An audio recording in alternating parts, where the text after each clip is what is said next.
From the Lever's reader-supported newsroom, this is Lever Time. I'm Arjun Singh. Donald Trump has been president for less than 2 weeks, and he's already thrust the nation into chaos. After ordering a freeze on trillions of dollars in federal spending, government services from Medicaid to school funding were upended, all while federal workers were urged to resign en masse by the White House. For millions, this week has been a nightmare. It was a demonstration of Trump's blunt force approach to governing, one that leaves many to pay the price. And while on one hand, it looked like an example of Trump's inability to govern, maybe there's a method to the madness.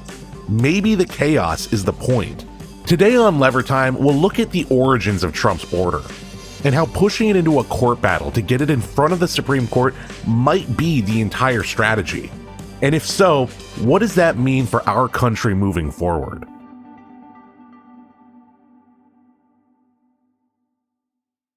So, was the technical term for what happened this week a shit show? No, I think it's a clusterfuck. I mean, if we really want to be technical about it, I would say that. Although, if you were more of a meteorologist, like a shitstorm might also be appropriate. This is Dan Schuman, the executive director of the American Governance Institute, and one of the smartest people around when it comes to the way the government works. I had called Dan up because on Monday, Donald Trump issued an executive order to suspend trillions of dollars in federal loans and grants, a move that completely threw the country into chaos. Less than 24 hours later, people all over the nation began reporting disruptions. Healthcare providers sounded the alarm, unsure vital services like Medicaid would stop. And people who rely on things like food stamps or housing assistance, they begin to worry that they may not be able to cover rent next week, much less even buy a meal. Students took to social media asking if their financial aid would be threatened, while federal contractors reported chaos within their workplaces as their bosses were unsure if multi-million and in some cases multi-billion-dollar projects that had been planned for years would even continue. The order threatened so much, a federal judge paused it on Tuesday, and by Wednesday, the White House had rescinded it. In the same week, the administration sent federal workers a memo titled Fork in the Road, essentially asking them to resign now, and in exchange, they'd get paid until September. A promise workers were quickly advised to be skeptical of. And if that wasn't enough, on Thursday morning, we woke up to the tragic news of a mid-air collision in Washington, D.C. For a lot of people, this whirlwind week was terrifying. Millions of jobs were threatened, lives were put at risk, and some federal workers worried about the storm of hatred that Trump and his allies were stoking against career civil servants. And I think for a lot of us, it was a striking reminder of how much the federal government actually does. It turns out we kind of need government. When the entire Medicaid portal for all the states shut off, people who were going to emergency rooms wouldn't have been able to get care because the portal would not have been able to display whether or not they rightfully and duly have Medicaid. All of a sudden, there was this chaos when the Meals on Wheels program went down and seniors weren't getting something to eat that day. When that crash happened, we realized, we actually need air traffic controllers who are keeping us safe in the skies. David Dayen's the executive editor of The American Prospect. David's the kind of person I turn to when nothing in America is making sense to me, which means lately I've wanted to talk to David a lot. None of it, I think, is very surprising. A lot of this was telegraphed both during the campaign and in the 900-page briefing book that was given to everybody a year before the campaign completed, called Project 2025. But, I think what's been going on in these 2 weeks is Donald Trump and his allies kind of poking at where the weak boundaries are in the system, and just to see if they give way. Well, and you had done some interesting reporting in the Prospect this week about the long view of the federal freeze, that this was something that Trump's staff had been planning back in the first term, right? Yeah. So everything that's happening now was attempted. Again, that pushing of the boundary, that test, it was all happening in Trump's first term. So the OMB, Office of Management and Budget director in the first term was a guy named Russell Vought, and his general counsel was a guy named Mark Paletta. And during that tenure, they attempted to rescind spending, to defer spending, to delay spending. In fact, Trump's first impeachment was because of impoundment. And on the last day of the first Trump term, January 19th, 2021, Paletta and Russell Vought write this letter to the House Budget Committee, which is then at that time in Democratic hands. And the House Budget Committee had been writing up this whole list of all the times when, in their view, OMB had broken the law by trying to cancel spending that was duly appropriated by Congress. And this letter, this response letter, they write on the last day of the first Trump term, literally 4 years ago, basically says, we did everything right. We completely operated under the law. And by the way, the law is stupid and we should get rid of it. The law that I'm referring to is this law called the Impoundment Control Act. Hold on, folks. Let's pause right there. The term David's been using, impoundment, what is that? Impoundment is the idea that even after Congress has indicated what money it wants to be spent and that legislation has been signed into law, that the president can say, no, I'm not going to spend those funds. Thank you, Dan Schuman. It's good to have friends who understand how the government works. So impoundment is basically when the president refuses to follow the law and allocate funding to where it should go. You may remember this actually came up in Trump's first term. No, you heard that we had, I think, good phone call. It was normal. We spoke about many things, and so I think, and you read it, that nobody pushed me. Yes. In other words, no pressure. President Trump. Because you know what? There was no pressure. And you know there was, and by the way, you know there was no pressure. All you have to do is... That was Trump and the leader of Ukraine, Volodymyr Zelensky, back in 2019. 6 years ago, Trump withheld aid to Ukraine, despite it being mandated by law. But Trump and people like Rudy Giuliani were pressuring Zelensky to open an investigation into Joe Biden or his son Hunter. That's illegal.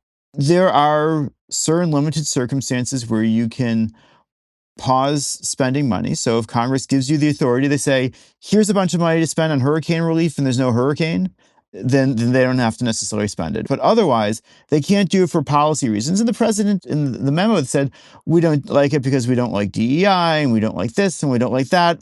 And the thing is, those determinations are for Congress to make, not for the president to make. That's the job of the legislative branch, which has the power of the purse.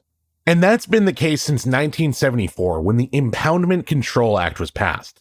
That's the law David Dayen mentioned. Up until then, presidents did impound funds, actually, the first being Thomas Jefferson in 1801.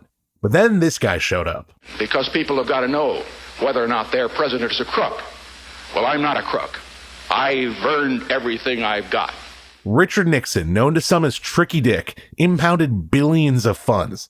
So Congress took away that power, and they overruled a veto from Nixon, forcing him to be the one that signed the law.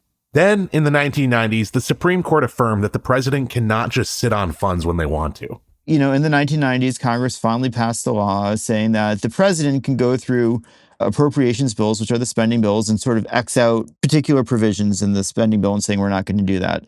And the Supreme Court said you can't do that because then the president is going back and opening up a law that has already been enacted and is making changes to it. And that is unconstitutional. It violates the way lawmaking works, which is that the House and the Senate pass the same bill and then the president signs it into law or they pass it over the president's veto. So like the court looked at a different version of this in the 90s and said you can't do it. But if you ask two Trump staffers, Russ Vought, the head of the Office of Management and Budget, and Mark Paletta, OMB's chief legal counsel, they'll tell you they do.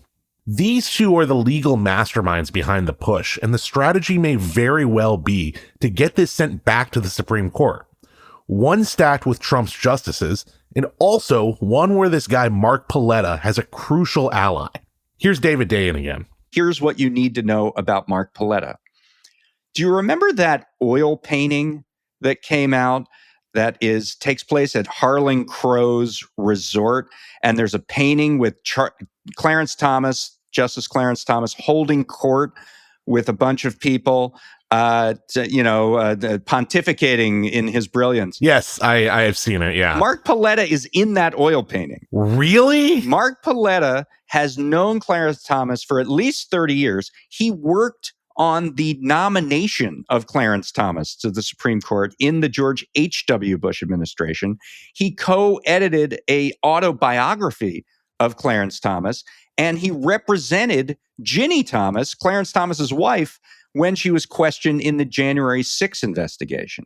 So Paletta is sort of a longtime friend and confidant of Clarence Thomas.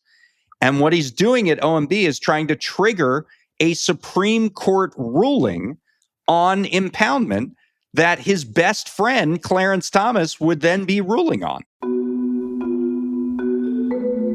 I started this episode by asking if this week was a shit show. And let's be real, it was. But maybe there was a method to the madness. In this case, it was to get it to the Supreme Court and in front of Justice Clarence Thomas. But this chaos bears an eerie resemblance to when Elon Musk, one of Trump's top advisors now, bought Twitter and eliminated 80% of the workforce.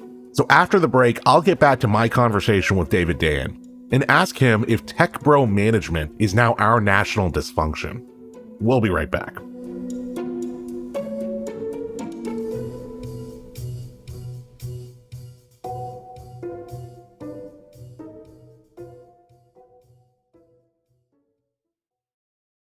So let's talk about Elon Musk. You know, one thing about the manner in which Trump is trying to eliminate the workers is, yes, it's part of Project 2025, Schedule F, the gutting of the civil service. But this whole idea of workers resigning and getting some big severance package, like that's something straight out of the corporate playbook. It's straight out of Musk's playbook when he bought Twitter. And what I'm getting at is basically, do you think that this is like a tech bro management within a federal bureaucracy that just doesn't react the way a corporation would? You know, if a CEO made an outlandish demand, like, let's just fire thousands of people en masse to, trim the fat. Well, it's a few different things. And first of all, it goes even further than just sort of being a tech bro mentality. The title of the email that was sent to every federal worker, over 2 million people, was called A Fork in the Road. And this is the one where it says either you commit to all of the things we want you to commit to, or you resign effective September 30th. The email that Elon Musk sent in his first day at Twitter was titled A Fork in the Road. And it shares many similarities to the actual email that was sent to federal workers. So this is an Elon Musk special. And it appears that the Office of Personnel Management, which is the sort of HR office for the federal government, has been essentially taken over by Elon Musk functionaries, hanger-ons, and acolytes, including like an 18-year-old kid who was just out of high school and had worked at one of Elon Musk's organizations. So this is very much Elon's gig, that if we get rid of the federal workforce, we will achieve my Doge vision of trillions of dollars in budget cuts. Now, the reality is that the federal budget is very much not predicated on labor costs, unlike maybe how it is in the private sector. If you tally up every single salary and benefit of every single individual in the federal government, you will get about 4% of the US budget. It's about $271 billion. That's for everybody, every single person. The budget for contractors, because in fact, what we have done in the last 30, 40, 50 years is shrink the size of the workforce. Federal workforce used to be 4.3% of the total workforce. Now it's 1.9%. So we have shrunk the federal workforce as a percentage of the overall population.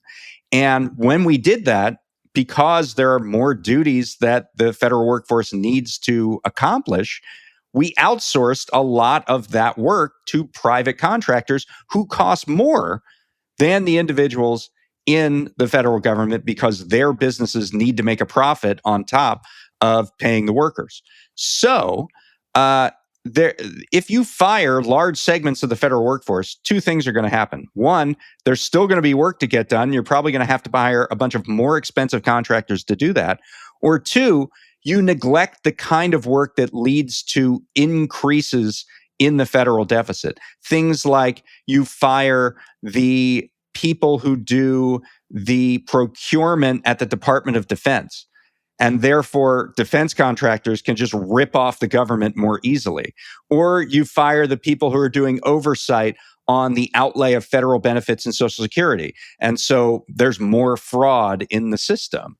So it's completely counterproductive to think about the federal budget as a function of, well, if we just get rid of all of these workers, then we can cut the federal budget. That's not. That sort of shows this complete misunderstanding about how the government works. Yeah, and my analysis of this, to get back to the idea that the chaos is the point, I mean, I wonder if there's an intentionality right here, like to dismantle and gut the government, then turn around, point out to the public how broken it is, hoping they don't connect those dots. You know, say you hollow out government, and when people go to it, which we've seen they really need, then you say, oh, look, government can't even manage your health insurance properly. Wouldn't it be more efficient if a private company did this? And really, it's not working properly because people didn't want it to, and they wanted this dysfunction. But what do you think of that? I think there are two additional goals. One of them is the one you talk about, which is the ideological goal that we're going to starve the beast here. We're going to drown the government in the bathtub, and if we make government worse, then we'll have more of a motivation to say, well, then let's just privatize it. Let's get rid of it. The other motivation, which you hit on a little bit, is pure self-enrichment.